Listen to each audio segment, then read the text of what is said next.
I already know everything's right. Anyway, welcome to the show. Welcome to Back and Forth Sports Super Bowl post-game show. As you can see on the screen, if you're watching screen, not just listening to it, Philadelphia Eagles beat the New England Patriots 41-33. They overcame being the underdogs, and they were the underdogs all year. Foles proved to be a lot better than people gave him credit for. It's the best he's looked, I think, in the playoffs in general. I mean, I know they smoked the Vikings, but I'm thinking when predicted how well he'd play today, his passes, I think he got less yards than Brady, but his passes looked so much better. Like they looked like they were harder throws to make, tighter windows. A lot of Brady's passes, the receivers were wide the freak open. And then he missed some open passes, too.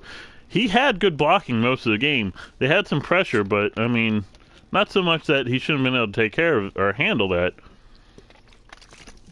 I'm getting ahead of myself.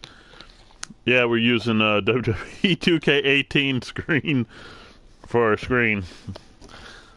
There's Foles giving you the two guns, saying he's a gunslinger, and then Brady's like, oh, that's what happens. Anyway, on the right, you can comment, and we'll get the comments on the right, and I'll reply to anything you guys comment. Hopefully, Tommy Simmons or Michael Bragg, my co-hosts of Back and Forth Sports, even though they haven't co-hosted any shows on the new channel yet. Hopefully, they'll join in at some point. But what I really want to talk about, straight off, is Chris Collinsworth is a terrible announcer. He is definitely the worst A-team color commentary. The perfect example, other than his pretentious, arrogant way of broadcasting and talking, and it's all hindsight, by the way. You have like what happened in the fourth quarter, Zach Ertz's TD. Zach Ertz's TD was so obviously a TD. Then they showed the replays, and it was so obviously a touchdown. He caught, and in slow motion, you see, he caught the ball. He had possession the whole time till he hit the ground in the end zone. Thing is, he caught the ball. Then he took two steps. That makes it a catch. And he took another step. You could call that the football move, which he used to jump into the end zone. Once he crossed the line, the goal line, plays over. It's a touchdown. Then he lands. Collinsworth had Al Michaels convinced, and probably a lot of people watching, that they were going to call that incomplete, and the Eagles were going to come out and kick a field goal. And there were other times in the game where it's like, what are you talking about? Oh, we have a comment. Denfeld needs to change the damn catch rules in his defense. He and everyone else in the world can never know if it's a catch. It looked too much writing there from Tommy Simmons. All right. I will agree with that to an extent. But I mean, if you've read the rules, by rule that was a catch, and you can't. I think what's happening is people are taking bad calls as precedent. They're like, oh well, that game in which in which the ref made a terrible call, that happened. So that means that terrible call is a new rule. You can't do that. Sorry. The rest of his comment. It looked a lot like the Jesse James non-catch. That was like, how many weeks ago was that? Because I don't remember what that looked like. Maybe I can pull that up and look at it real quick. But like I said, I think a lot of people are using bad referee calls as precedent to how the game should be called. And you can't do that. Jesse Team turned after catching it, extended ball over goal line. How many steps did he take, Tommy? Jesse James. Trying to pull that. Okay. Looked very similar. Okay, I'm about to watch the play now. Oh, that was a long time ago. That was like a month ago. Okay. Waiting for it to pull up. Okay, here we go.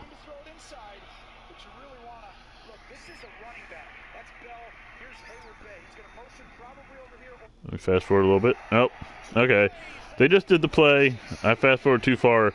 Let's look at the instant replay. And let me just look at the actual play. You know, with that play, okay, there's a huge difference in that play and Ertz. In that play there, with Jesse James, he caught it, and on his way, he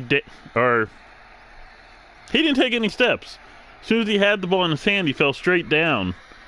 And then that's when you have to look at the maintaining possession to the ground.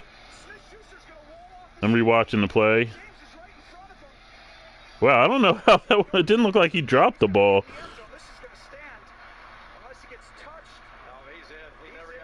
Okay, yeah, he does lose the ball at the end.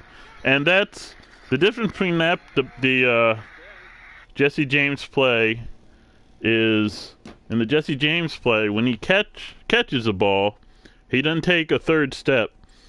It's in his hand and he goes straight down, and when he lands, he loses the ball. So he didn't maintain possession going to the ground. With Ertz, he caught the ball, took 2 steps, and then he took a third step. The third step makes him a runner, and the rest... Yes, the rule is just, he made a football move, yeah. And he did. And he took 2 steps. It was... I can see us... I really don't think they look that much alike. But I can see how people would think that, but I think they look way different. Now, actually, the NFL Network's just showing the other play that was in question. That one could have not been a touchdown.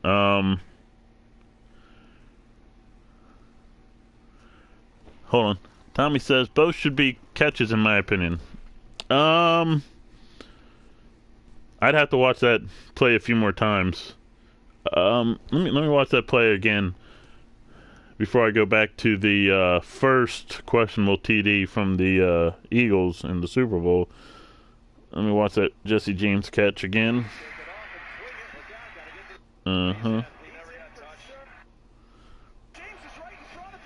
Okay. Okay, here's the play.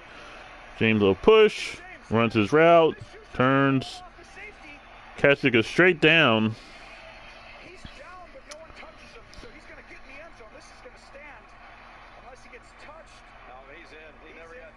Yeah, it's a whole maintaining possession rule on Jesse James. Tommy says he secures it enough to turn his body and extend the ball. Yeah, but even still, the way the rule is, if you go straight down, you have to survive the impact with the ball, and that's just the way the rule's written. And Ertz is how do you say Ertz in a possession way? Ertz's TD, like I said, he took 3 steps before he started to go down. And really, once you take that third step, it's a touchdown. Now, that first questionable catch, or touchdown, that probably should have been called back, because I wish I had a replay here. They showed it a second ago on NFL Network. He catches it, or he gets the ball in his hands, and I think he takes 2 steps. Then he starts losing it. So you would think if he starts losing it after 2 steps, he never really had it secure. But I'm thinking the refs either didn't think there was enough evidence to reverse it, Or they thought after those first two steps, he had possession, plays over, and then any bobbling after is just, from the impact of hitting the ground or some random stuff.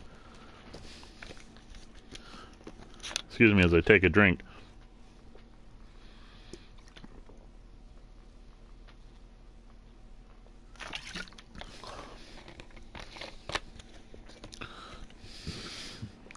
So yeah,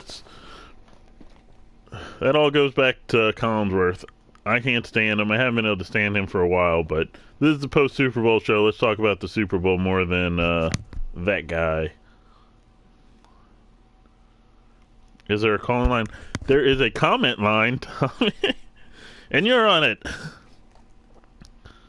Though, you know what? There is probably a way we can start doing a comment line on the show. And I think we'll work on that for Tuesday, actually, because the next big event is the Olympics, and we're going to try to talk about that live Tuesday at some time. Not sure when, but I should be able to set that up to at least have a call-in co-host. We'll work on that. So there might be some test broadcasts between now and Tuesday. And we got to figure out what time that Tuesday show is going to air or live stream, and we'll try to put it on our Facebook page and the Back to Brag Twitter page, which the Back to Brag Twitter page covers everything Back to Brag, so it's not just sports. We could try speakerphone, Tommy, but I'm talking on a headset, so I'm not sure how well it would pick up. But if you want, call in. You have my number.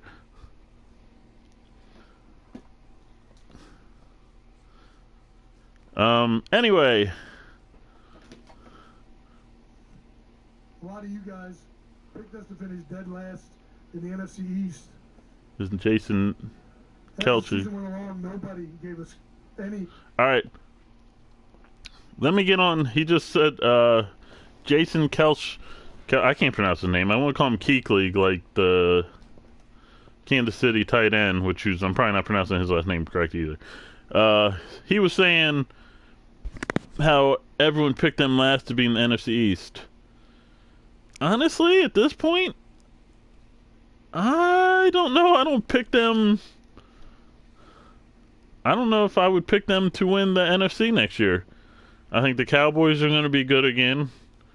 Because though Dak isn't a super duper quarterback, he's good when he has Ezekiel. And as long as Ezekiel stays healthy, I think that team does all right, and we'll see what moves they make. I mean, it's still very, very early.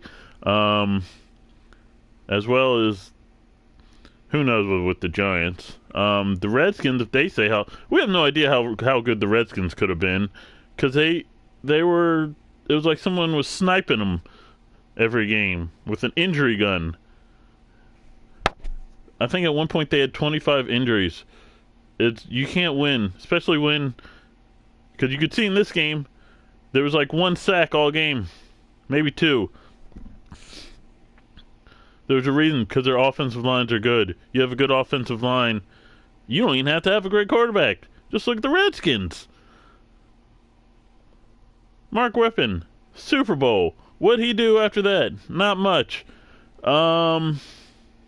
Trent Dilfer, he had a great line. Doug Williams / Jay Schrader, they had a great line. They weren't great quarterbacks. They were good quarterbacks. Mark Rypien was all right. Trent Dilfer knew how to manage a game. That was about it.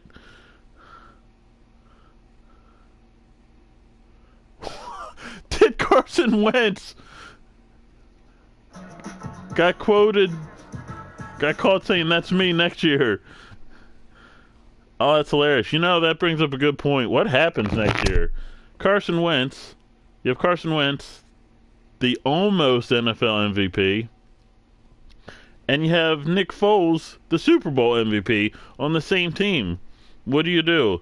I mean, I imagine they go with Wentz. That's probably the easy thing. So what do you do with Foles? Where does he go? I'm a little surprised there's so much talk about the Vikings needing a quarterback. I mean, are they already giving up on Bridgewater? I think Case Keenum's getting the Trent Dilfer um, treatment. Where it's like, yeah, you did really good. You got us really far, but we don't believe in you, and we're probably going to get rid of you. And Bradford, he's an injury machine. So you've been perfect with the Redskins this year. I don't know how anyone signs Bradford because he doesn't stay healthy. You might as well sign RG3 while you're at it. And Tommy Simmons is calling in. Let me put on speakerphone and see how well this works. Tommy, you're live on Back and Forth Sports. Hey, thanks for having me, buddy. So what'd you think of the game? Well, first off, let me just say, you forgot about Brad Johnson winning the Super Bowl. Oh, yeah. That's another one. Yep. See, that's... that adds on to that whole argument. Oh, Tom Brady's the GOAT because he has 5 Super Bowls. Well, right. Brad Johnson and the list of quarterbacks I mentioned, they're not greats. No, they're not. Yeah, I mean, I was just thinking right before you brought it up, like what's going to happen with Nick Foles? You got a Super Bowl MVP who just played lights out in the biggest game in the world, and he's going to be on your bench next year. I mean, they're obviously going to be getting some trade requests from other teams, so it'll be interesting to see what happens. We've never seen a situation like this before. Yeah, and that's gonna screw with the Redskins if they're planning on franchise and trading Cousins, because they're gonna. Yeah, I really don't see that working out, because if I'm Kirk Cousins, I mean, not to get off topic here, but if I'm Kirk Cousins' agent, I'm going to tell them, look, I'm not going to sign that franchise tag until the end of the deadline, which means you're going to have $34 million on your books all throughout free agency. Because right now he has a position to be an unrestricted free agent, and that's what the agent wants, that's what the player wants. Mm-hmm. And honestly, that's what all the teams that want Kirk Cousins want. They don't want to have to give up compensation. So I really don't see that working out. They can try it, but there's going to be a lot of posturing on the part of the agent and the player, I would think. The one benefit of trading for a franchise tag Kirk Cousins is if you find out he's not the answer, you're not locked in to him like some other guys. Because whoever signs Cousins, if he's unrestricted, there's going to be a big bonus. And through a franchise tag and trade, you won't have to deal with that bonus, I don't think. I mean, if you're the New York Jets, I mean, don't you call Philadelphia on day one and say, look, we'll give you a first-round pick, a second-round pick, and maybe a defensive lineman for Nick Foles? And then, I mean, there's going to be offers like that after this game and the last couple that he's played. You got to think that there's going to be discussions like that. Oh, yeah. I think all these teams that are in need of quarterbacks are sending their emails to the Eagles and to the Redskins probably about, hey, what do you think of this? What do you think of that? What would we need to give you for this? Yeah, I mean, you're talking about the hardest position in sports to fill right now. I mean, there's like 12 of them in the entire world right now, and this is one. This guy looks like he's one of them. Oh yeah, that's the thing about the quarterback position right now. You don't have to be a great quarterback to get that top tier money right now because they're so few and far between. And that might be. Yeah, I mean, no, go ahead. The money that Kirk Cousins is going to get is going to be astronomical. Yeah, and it's. You're talking about an unrestricted free agent who's 29 years old, who's put up stats that are comparable to Breeze, Brady, Elway, go on down the list. I mean, what he's done with arguably a limited supporting cast in some instances is remarkable, and he's hitting free agency right at that prime, Yeah. And it's going to be very interesting just with the whole QB situation as well, just in general in the league. because the Vikings have 3 quarterbacks who could be starters with Keenum, Bridgewater, and Bradford. But I said I think I've already gone over what's wrong with Bradford, and Keenum's probably going to get the Trent Dilfer treatment. But I don't know about Bridgewater. If you believe the Roto World report that came out yesterday, Kirk Cousins' #1 choice is to go to Minnesota. That came out yesterday. There's talk that he wants to go to Minnesota. That's insane. Like, we got to the... I mean, why wouldn't he, though, in all honesty? I mean, you got Kyle Rudolph, you got a good tight end, you got Adam Thielen, you got Diggs, speedy receiver, you got Cook, who will be coming back from his injury, who was lighting up the league before he got hurt. You got a great defense. I mean, why wouldn't you? Right. The Vikings window is probably bigger than Denver and the Cardinals right now, I would think. I'm trying to think of who everyone has. I mean, those are probably the 3 teams that need a quarterback that are playoff caliber. I can't think of any other ones that could use a quarterback. Maybe Buffalo. Yeah, I mean, there's been some talk about Jacksonville actually too, as successful a season as they had. Yeah. You know, they're not completely sold on Blake Bortles. And that just shows you the craziness of the quarterback position right now. Yeah. Like, and then you got all these free. It's supposed to be a pretty good draft class for quarterbacks. I mean, the Heisman Trophy winner is like, what, 4th or 5th in line of the quarterbacks. Yeah. I mean, that's probably because he's 6 foot tall instead of 6'5". Did I see the stat correctly that this game that was played tonight had the most yards in the history of the NFL, regular or postseason? That is astonishing. Oh, I didn't see it. Well, really? 1,100 yards, and NBC flashed up something towards the end of the broadcast that said it was the most yards in NFL regular or postseason history. In fact, they superseded the yards record for the Super Bowl after the third quarter was over. Like, in the third quarter, they had already broken the Super Bowl record for most yards. Yeah, that I heard. I didn't catch... I mean, yeah, if they hit that on the third quarter, that wouldn't be too surprising they'd overdo any other game in the fourth. Yeah, I mean, you're talking almost 600 yards apiece. Because I think it was like 1152 or something. So each team averaged almost 600 yards of offense. That's ridiculous. Right.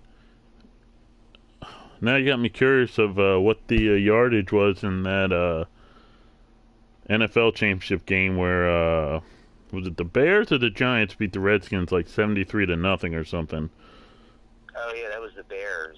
It was 63-0 over the Redskins. Okay, I'm pulling up there, trying to pull up that. There it is. Oh, this thing says 73. Oh yeah, 73. Yep. 1940 NFL championship game, which that's another thing I want to get on is how NFL championship games before the Super Bowl seem like they're just totally ignored. Like it never happened. They don't count, which to me is ridiculous. It's like saying half of the Yankees' 25 World Series don't count because there was only some odd teams in there. I mean... And there was only one playoff winner from each of the... you either won the pennant or you weren't in the playoffs. Right. Okay, here we go. I'm sure if you ask anybody from Philadelphia before tonight, those NFL championships certainly do count. Because that's all they had. Yeah, they did. I mean, if you count those, I mean, they showed a graphic during the Super Bowl where the Steelers had 6, and then it was the Cowboys, Patriots, and was there a third team with 5 Super Bowls? Like 5 victories? 5 Super Bowl victories, yeah. Yeah, the Steelers, right? Yeah, they showed them, and then on one side was 6, and then they had another graphic with 5, and they had the Cowboys, Patriots, and I thought they had another team. But anyway, if you count, NFL championships, then the Redskins have 5. Hold on, I'm still looking up at the 73-0 game, what the stats were on that, because the stats on that were supposed to be pretty similar. Yeah, like the Bears had 501 yards, the Redskins had 245. But I had heard the stats were a lot closer than this, what I'm looking at here. Anyway, let me look at NFL championships. We're kind of jumping around tonight. What were we talking about before that? Well, we were just talking about the yardage of the game. We were talking about quarterbacks moving around this off season. Kirk Cousins. But going back to that catch, I really think the NFL needs to do something about this. I mean, we almost had a Super Bowl come down to a controversy, which, I mean, I'll defend Chris Collinsworth. I had no idea what they were going to call. I think they got it right in the end. I think if you look at it, he did enough to say, that's a damn catch. Right. You never know. I mean, you look at some of these, and there's videos on YouTube where they just show 10 or 12 non-catches, and some of them look identical, and they're a catch, and the other one isn't a catch. I think they need to do something about this. I remember I think it was this past off season, maybe it was the season before that, they had a committee get together and try to define what a catch is, and I don't know if I heard anything come out of that. I think they modified it 2 years ago to where it's how it is now, but it's still not clear. I mean, like that Jesse James catch and the Dez Bryant non-catch. In both instances, they catch the ball. In Dez Bryant's instance, he transfers it from his right hand to his left hand so he can extend it to the pylon. So you're telling me it's not a catch, but yet he caught the ball and he had enough possession to switch it to his other hand, extend it, then it hits the ground and comes out, it's not a catch. And with Jesse James, he catches it and he has enough possession to turn his body and extend it over the pylon, breaks the goal line, and that's not a catch. I mean, you watch games back in the 80s and the 90s, I think football was better when you had enough possession to do something like that. It's a catch, Oh. Well, that's funny because I actually kind of think there's catches they call today as catches that I don't think they'd call catches back in the day, because you used to have that thing secure in your hands. Like, if you were bobbling it or it moved in your arm at all, or you were, moving it from one arm to the other, and then you hit the ground and dropped it, or you stepped out of bounds before that thing was, tight in your grip before you stepped out of bounds, they'd call that incomplete. Yeah. So, what may have happened is the way it's being called is just different now. They're it's evolved to a point of confusion, if that makes sense. Yeah, and it's not being called consistently. I think most of the time they get it right based on all these rules, it can hit the ground, but you have to maintain possession. The ball can hit the ground, but you got to make sure you maintain possession. And in some cases, the ball can't move. Who gives a damn if the ball moves if you have it in your hands? And right. you can make a football move and extend that ball over the goal line. But if it comes out on the ground, it's not a catch, even though you had enough possession to make a football move. It just doesn't make sense to me. Yeah, They probably need to sit down, have another little committee.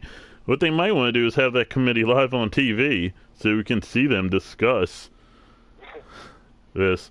But then they got to figure out, I mean, they can discuss all they want. They got to have to come up with a rule and be like, that's what we're going with. This is why we're going with it. Yeah. And if it sucks this year, we'll fix it after the season. But this is what a catch is this year. Yeah, But, I mean, do like they did with the field, with moving the extra point back. You know, one year they tried it in the preseason, and then after everything was good, then they enacted that rule the next regular season. You know, they right. could have a trial run or something. I think with that, you'd probably have to do it a whole season. Because you really don't even start hearing about these catches till about the second half of the season when stuff gets serious. Yeah. So, I mean, which is odd because NFL is one of the leagues where a loss is a lot more of a big deal than, say, the NBA, NHL, definitely Major League Baseball. Yeah. I mean, the only other league I can think of where a loss is worse than in the NFL is college football. Right. Because, Absolutely. you know, once you lose one, it's like, crap, we might not make the playoffs. We might not get into a top 5 bowl or whatever. Yep. Yeah.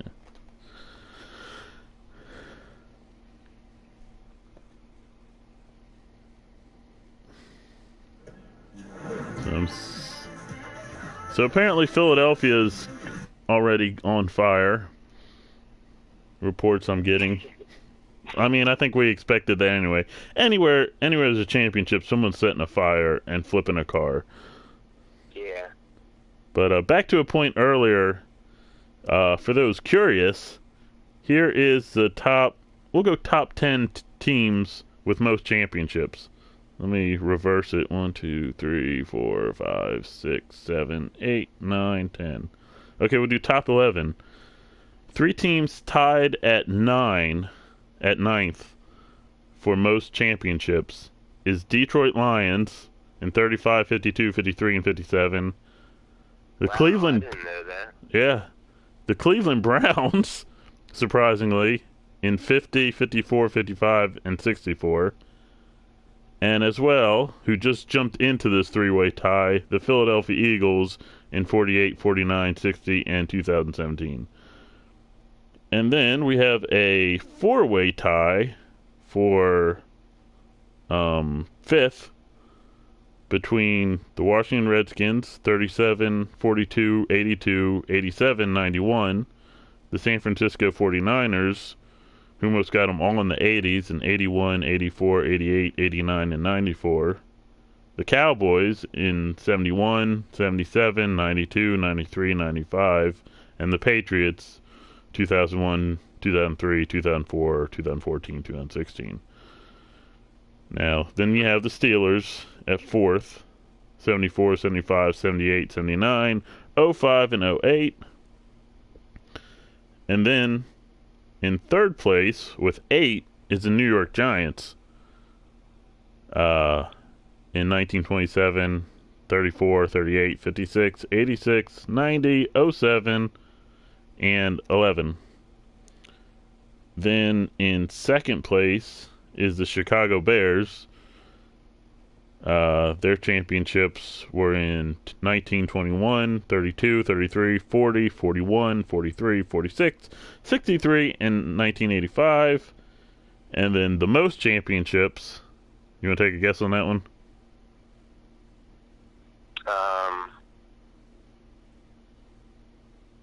Packers. Yep. They have 13. How many do the Chiefs have? The Chiefs?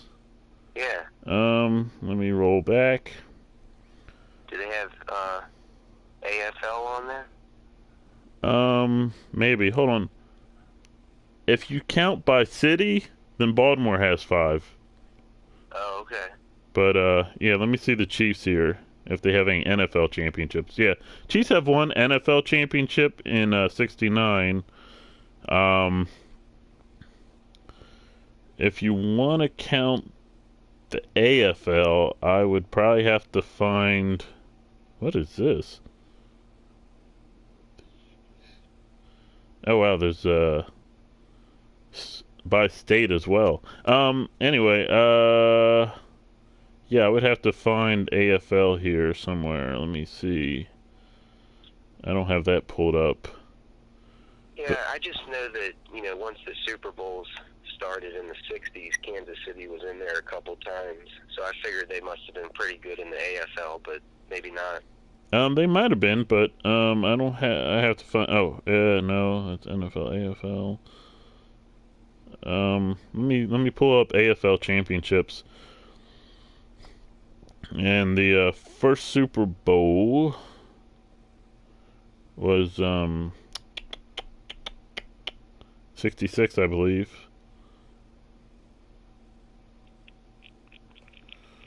No, looking for that. Hold on a second. Boop a doop boop a doop boop boop boop a doop boop boop boop. Yeah, 66 was when they started the Super Bowl.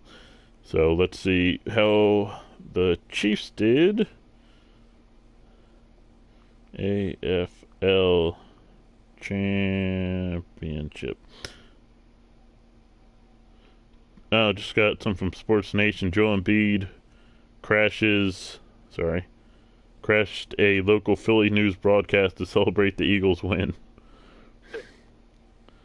But yeah, going back to AFL, pulling that up now. Well, the AFL first championship was in 1960.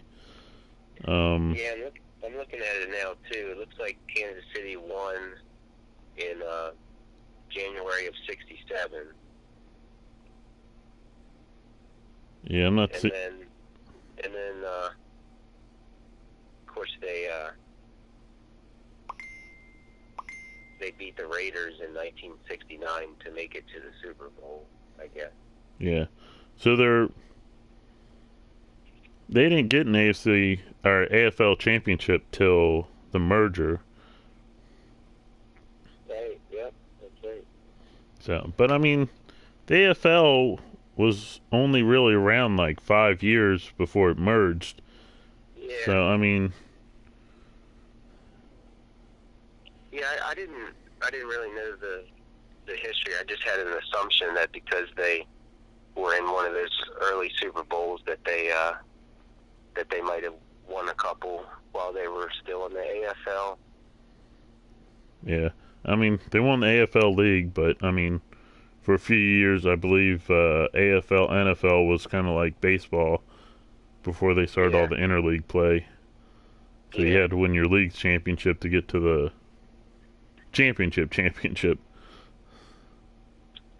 you see the report that, well, a couple of things. Number one, Gronkowski's non-committal on coming back next year. Saw that. And then number two, this offensive coordinator for the Patriots, McDaniels, he's supposed to become the coach of the Colts, but there's reports tonight on Roto World that say he's having second thoughts and that he might stay in New England. And the reason he might stay in New England, Oh, I know where this is going.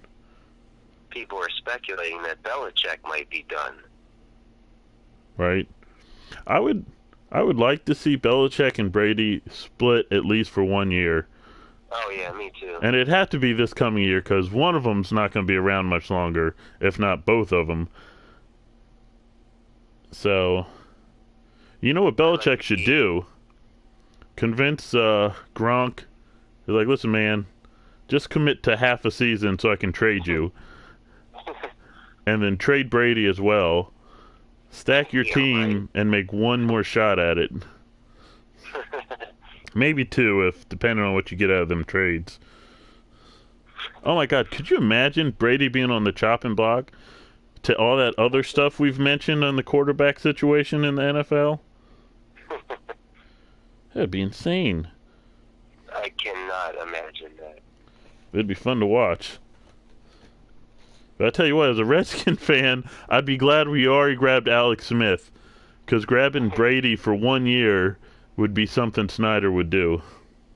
Yeah. Might as well bring Deion Sanders back on the field if you're going to do that. Yeah.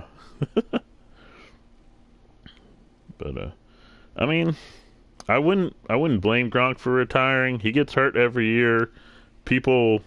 I think people try to injure him because we saw it in the second half of this Super Bowl where they weren't able to guard him anymore. I'm not sure how they guarded him in the first half after seeing what he did in the second half. Yeah, I think it's a lot of talk. He's 29 years old. He's got tens and tens and tens of millions of dollars left to make in the league. He's still dominant. There's no reason. This was like his healthiest season in a long time. He missed one game due to injury, and he missed one game due to that suspension. Right. I mean, he was practically, except for that concussion 2 weeks ago, he was very healthy this year. Yeah. Well, it's not impossible the way things are going, the way WWE is snagging up people from UFC and American Ninja Warrior and anywhere else they can look. I mean, Gronk was at WrestleMania, so I wouldn't be surprised if they're not throwing out offers to him. It's like, yo, man, if you're gonna retire. Yeah. What kind of money do you think those guys are making? Like, if they're pulled from football, what would he bring in? Like 5? He'd probably pull in like a low 6-figure, but I think they know there's a lot of money to make from him in merch sales. Low 6 figures or low 7 figures? Wait, yeah, 7. Sorry, my bad. Okay, because that's Wait. $100,000. Well, yeah, it might be. He'd have to go through NXT if he would go the WWE. It depends whether he's going to be like full time or part time or what he's going to do. I mean, I'm not sure what they got Rousey doing, but like all 3 of her MMA 4 horsewomen are in the wrestling biz now, so they can train her, and WWE's been training people behind the scenes so they could just appear and be like, oh my gosh, it's this big guy named Braun Strowman and whatever. So if they did do that, I wouldn't expect them to give him a huge contract, but it wouldn't be small either. But I mean, you'd got to imagine he'd make a lot of money on merch.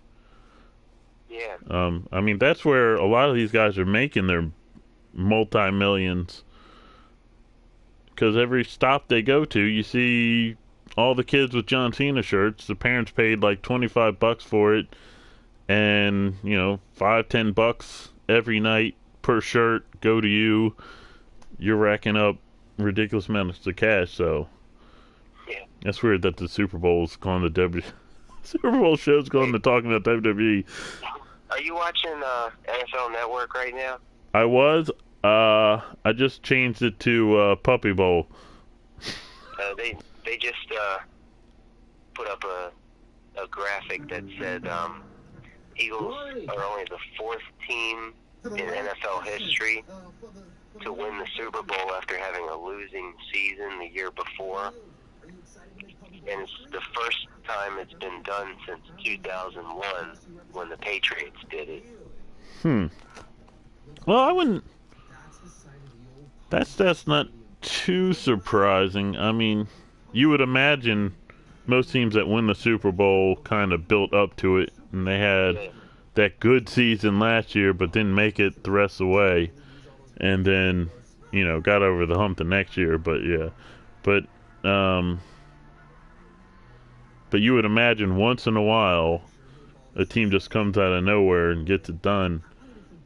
But especially now in the way free agency is, you can build a team in a year, and if a couple pieces fall the right way, if your division has one team that has 25 injuries, another team who can't get out of their own way, and another team who's riddled with a suspension to their best player, you could dominate your division, get a 1 seed, and get into the Super Bowl.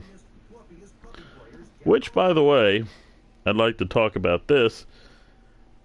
is that Patriots keep getting number one seeds because their division is so awful every year. I mean, they're a good team every year, but when the rest of your division is trash. Yeah, I mean, historically as well, not just recently. It's a lot of the time during this tenure of Brady and Belichick, the division has been disgusting.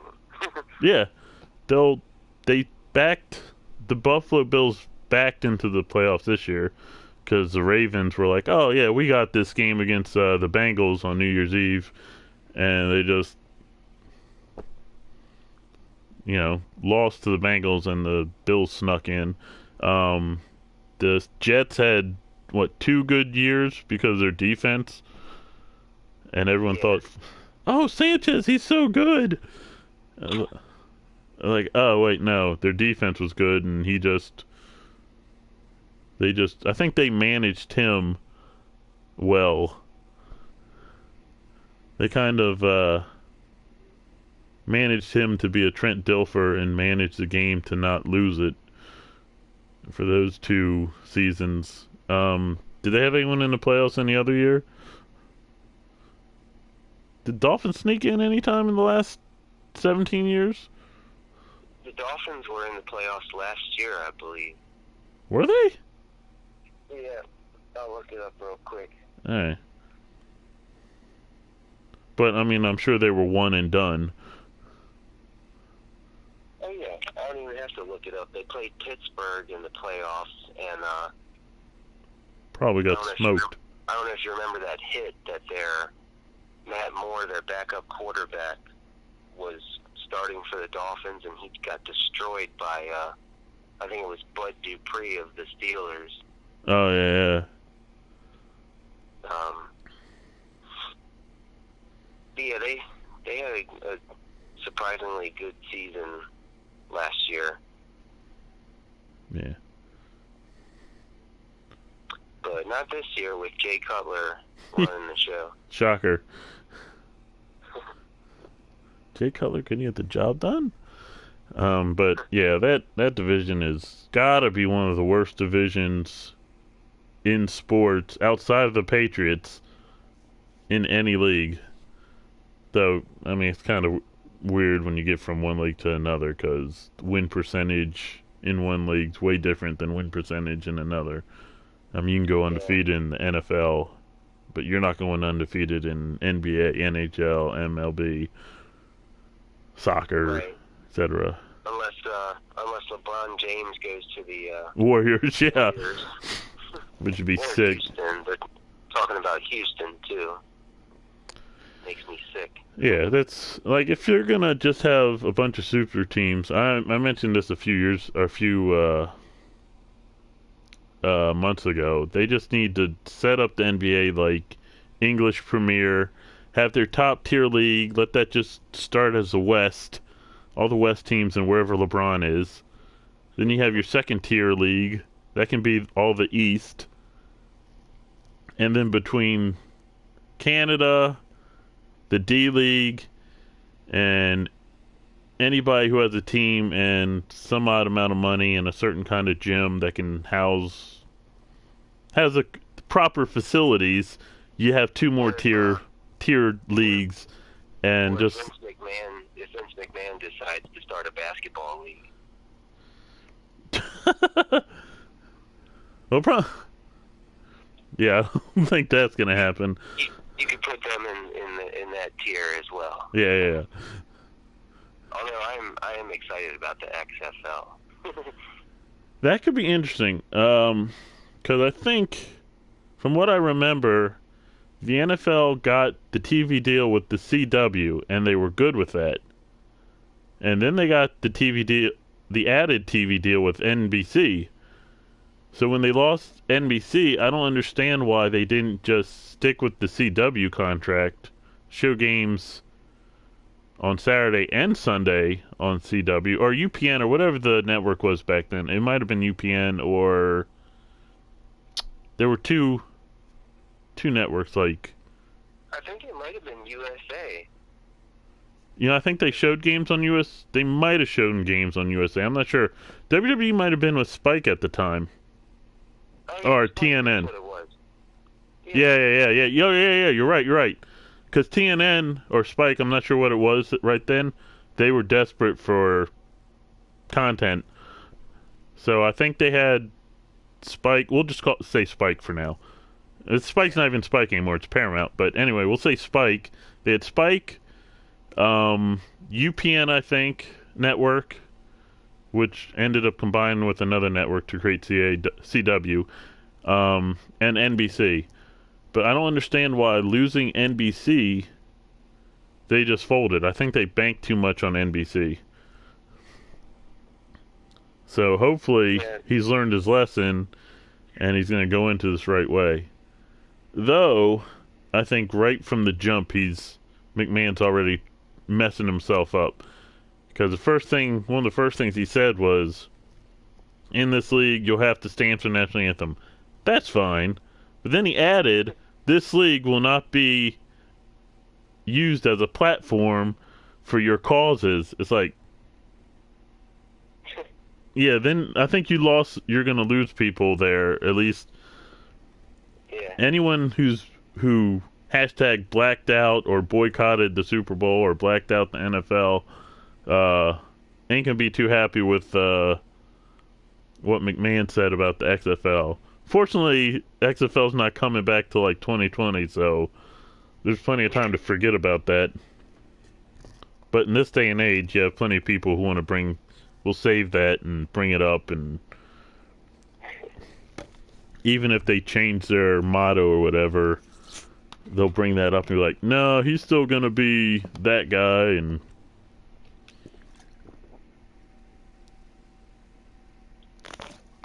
Nick Foles is on NFL Network sitting down with the guys right now. I think this is one of the best Super Bowls ever. I mean, when you just look at the game itself, I would agree if I had different feelings about the two teams. Yeah. When aside from that, you had you had a great Super Bowl. Both teams are just going up and down the field, and you had quarterbacks going out for passes, and then like Philadelphia got that turnover when they needed it, and yet it still came down to the last play. Yeah. You had that missed extra point early on, so the rest of the game they kept trying to make up for it, going for two a couple times. And then, even though they got that turnover, here's Brady with a minute left, and he gets him in position where he can reach the end zone with a Hail Mary, throwing to, a good jump ball receiver and Gronkowski. I mean, I think it was a great Super Bowl. Yeah, I can't really argue that. The only real argument against that would be is if you think defense is entertaining, which it can be, but too much is never usually isn't entertaining. And plus, another factor is just the storyline of not only Philadelphia winning the game, their first championship in almost 60 years. Yeah. But they had an MVP candidate who was lighting the league up, and he tore his ACL, and here comes this backup, who almost quit the league. That hasn't played a lot, He had a little bit of success like 7 years ago or whatever it was. And like you said, he thought about quitting the league, and he comes in and doesn't just play well. I mean, he won them the game with these throws that he made. It's a good story. Yeah, and they were tight. He threw a lot of tight windows, which, like I was saying earlier, Brady looked like his receivers were wide the freak open, and there were a lot of throws. Foles was throwing it through a tight window. In the game, he was throwing to wide open guys like that. That play that Brandon Cooks got knocked out comes to mind. In the beginning of the game. Yeah. But yeah, Foles made a lot of incredible throws. That long touchdown in the back left part of the end zone. Mm-hmm. The throw he made over two defenders and on the sideline, dropped it right over either Jeffrey or Aguilar's shoulder. And the catch he made in the end zone. Yeah, I was waiting for him to run one in, because wait, I'm not sure. Has a quarterback ever thrown, caught, and ran for a touchdown in the Super Bowl? I don't think so. I know that in Super Bowl 22, Redskins and Broncos, John Elway caught a pass for about 30 yards. Mm-hmm. And I don't think he ran. No, because they only scored one touchdown that game. It was 42-10 Redskins. Yeah. And they actually scored on the first play of the game. It was a 56-yard, or the first play that they had the ball. 56-yard touchdown pass from Elway to Ricky Nattiel. That was their only touchdown. So I know he didn't run any touchdowns that game, but he did catch a ball for 30 yards or so. Yeah, I remember him catching that one. But, update from the Puppy Bowl. The Ruffs have just taken the first score. They're up 7-0. Yes. I too am a Ruffs fan. I think they were the underdogs coming in. Were they? I know they won last year. I think they're on a little bit of a win streak. I don't know how many off the top of my head. But yeah, I think you're right. Did you catch any of the Kiddie Bowl? Yes. Well, I saw the second playoff game. And then I went to take a shower, and that took a little too long. I missed the end of... saw the first half of the championship, but missed the end. I'm sorry I missed that. Yeah, it was... I think Vince McMahon might be behind the Kiddie Bowl. This is the Kiddie Bowl.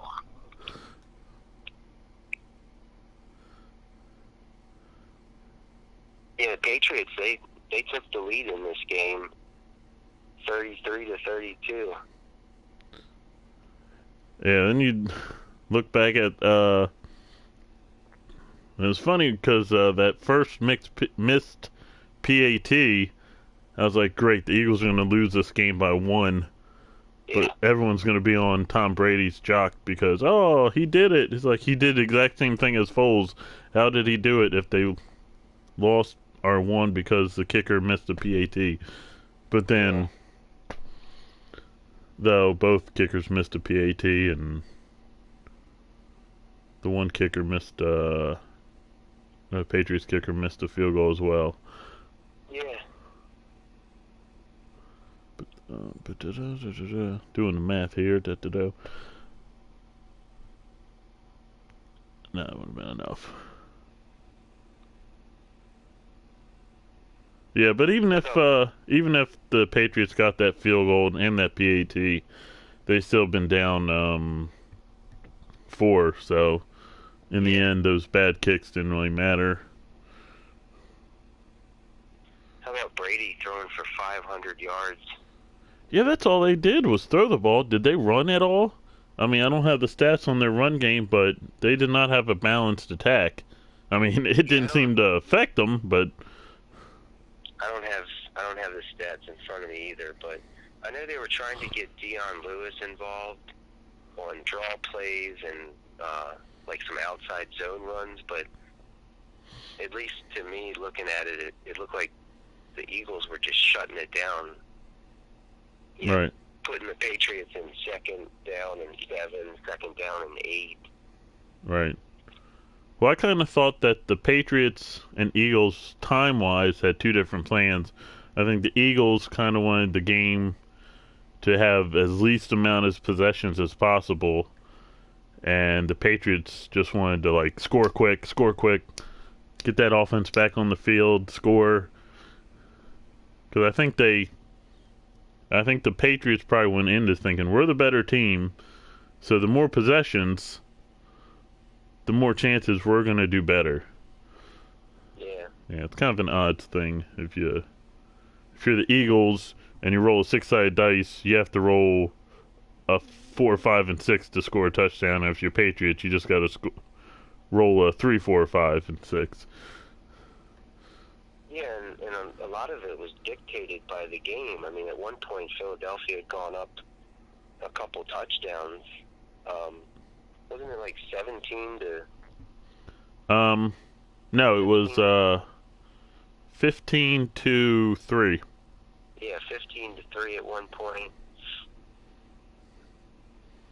I Yeah. mean, certainly not time to panic at that point, but Yeah, you don't want the Eagles getting up by another score after you took your time to not score. yeah. And then if you come out at that point and start running the ball and you can't, you could risk like a 3 and out and then give it right back to Philadelphia. So at least at that point in the game, I could understand them throwing so much. True. And they were successful. I mean, the Philadelphia defense could not stop them on a couple of those drives. They just boom, boom, boom, chunk after chunk plays. Right. And that might be why they didn't go to Gronk that much, because they were able to score with other guys.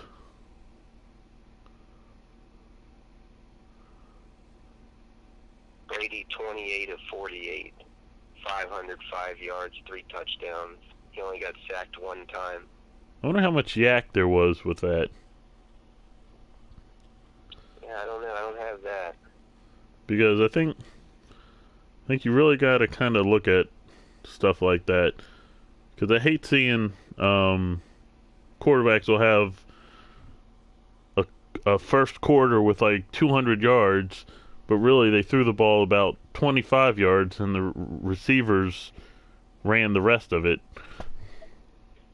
Yeah, I mean, you threw a screen and got 73 yards. What did you do? Brady was throwing the ball down the field. I mean, Yeah. He had wide open guys, 15, 20 yards downfield. He had the long touchdown to Hogan. Yep. He had the jump ball to Gronkowski. Oh yeah, don't get me wrong. I don't think he had tons of yak after his throws, but I mean, there are instances where that happens. But he did. His guys were wide open, I thought, a lot today. I don't think he had to make too many hard catch or throws, and he missed some open throws. Like, okay, so he missed 20 throws. Yeah. So that's 5 a quarter. Yeah. That's kind of crazy that there was only 1 punt in the game, I know. but they were down 15-3 at one point. Yeah, because the Patriots weren't even the ones who punted. The Eagles did. They went for it on that 1 4th down. That was on the drive where Brady dropped that ball. Oh yeah.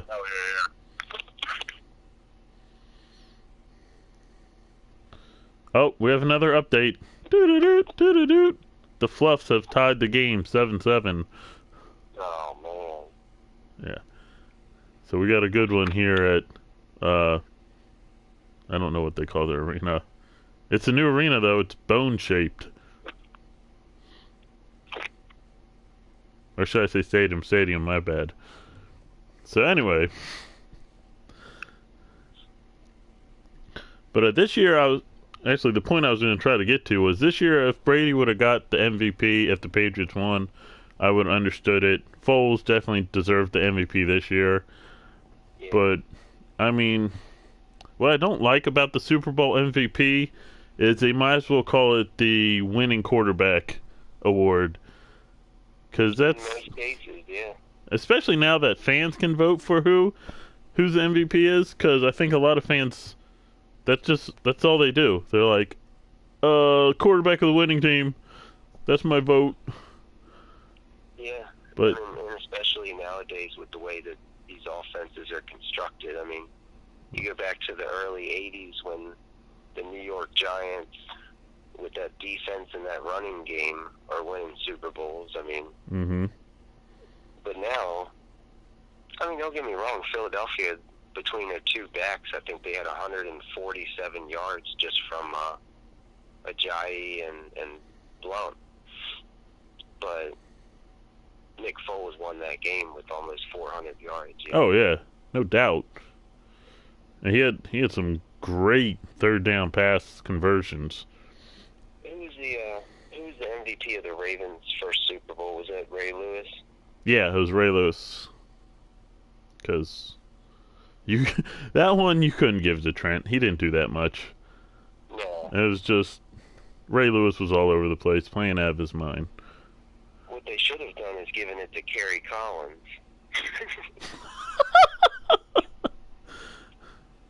How many?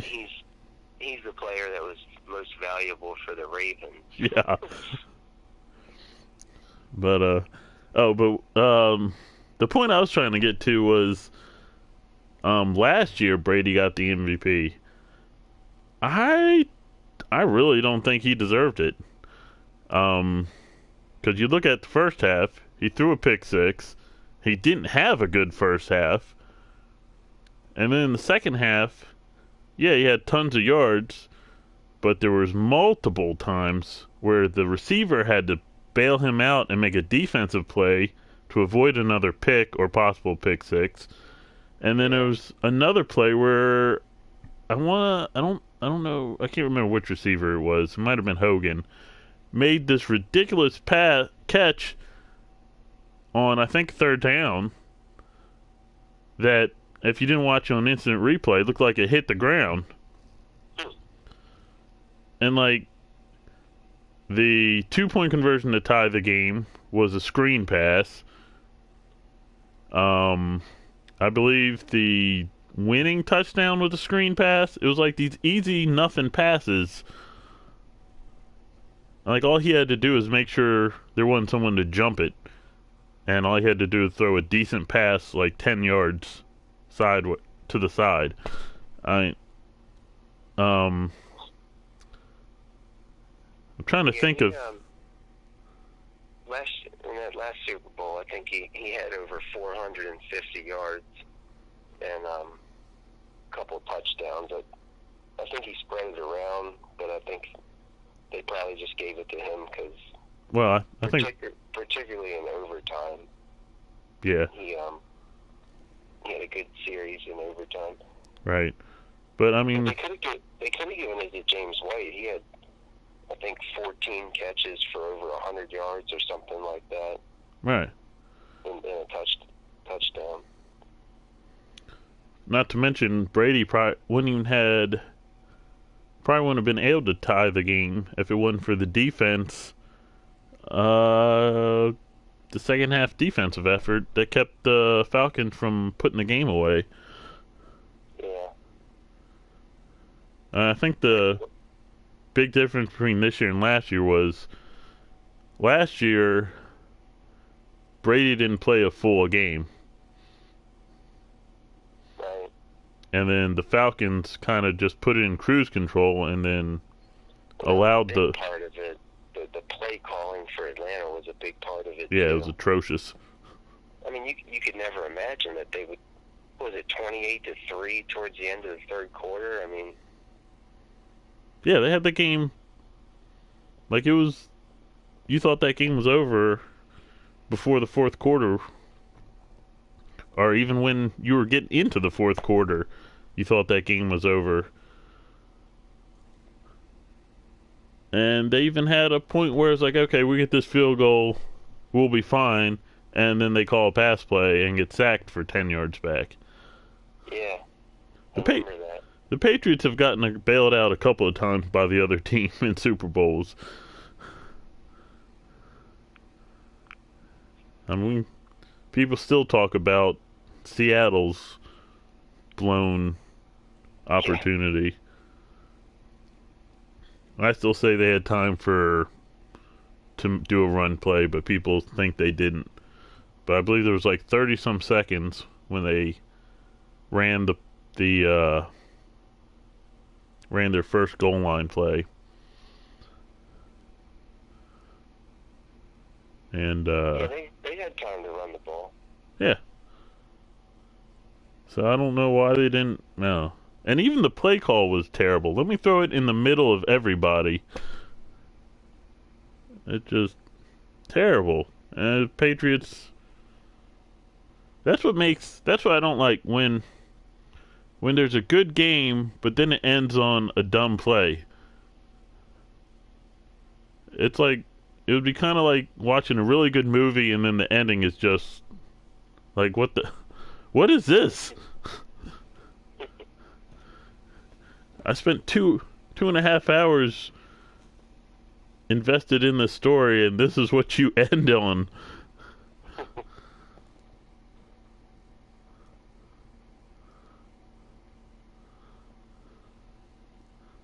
Looks like we're still tied at the Puppy Bowl. I'll have to put that on DVR. Yeah, I always watch the Puppy Bowl after the Super Bowl.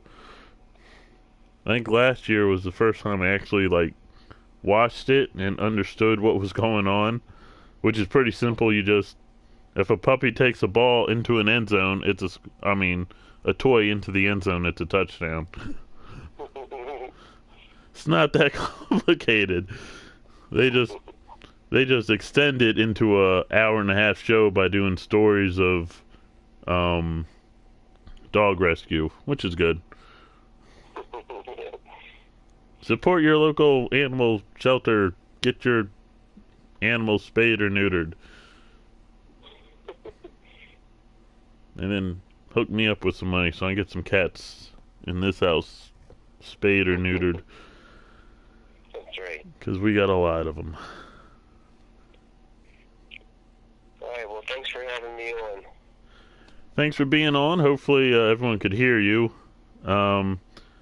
Hopefully you'll be able to join us in a more technically sound way on Tuesday to talk about probably more of the Super Bowl, talk about the Olympics and anything else. What else is going on? NBA and NHL maybe. Yeah, I'm looking forward to the Olympics. I am too. It always gets me pumped up. Always left thinking, what could I do to get into the Olympics in 4 years? Curling. Yeah, curling's probably has the biggest window age-wise for the Winter Olympics, and then summer is probably like skeet shooting. Right. Yeah, but we can talk about that Tuesday. We'll figure out when and let everyone know. Tommy, thanks for joining us. Everyone else who watched live or is watching this late, thanks for joining us. Like this video, subscribe to the channel, comment with what you might want to see later. Congratulations to the Eagles. Tommy, anything else? Yeah, thanks for having me on. Thanks Enjoyed it. Yeah, thanks for being on. Have a good night, everybody.